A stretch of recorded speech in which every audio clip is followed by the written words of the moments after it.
Okay, so here's a tutorial video for hip thrust movement or bridge. So again, I'm going to show a few variations. So I've got a low step box set up. You can also do it off of the top of a bench. Okay, so I'm just going to demonstrate the low step box version first. So like this. Now I quite like the low step box version because I find if you're going really heavy and you're on your own, one, this is probably the only way that you're going to be able to comfortably roll a bar onto your hips, and two, you can kind of tap on the floor in between and it's quite easy to dismount from as well. Okay, so if you do have access to a barbell with big plates, you need plates that are the same size as the 20 plates.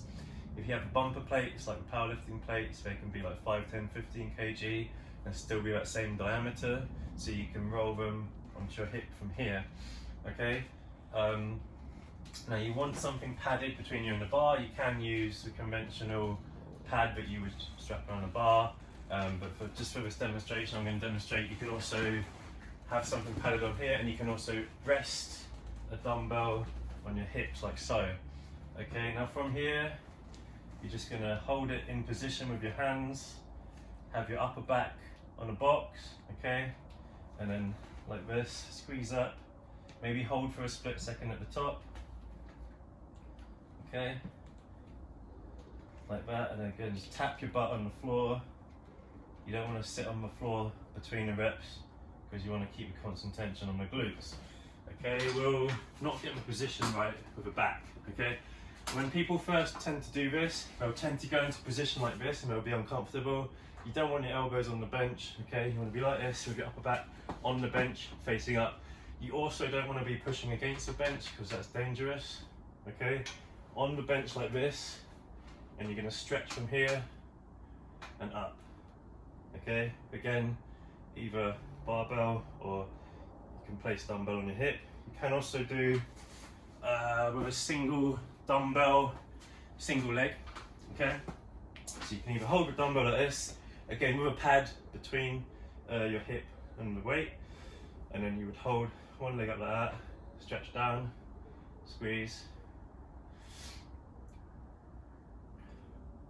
Okay, you can also hold the dumbbell horizontally, wherever's comfortable really, like so.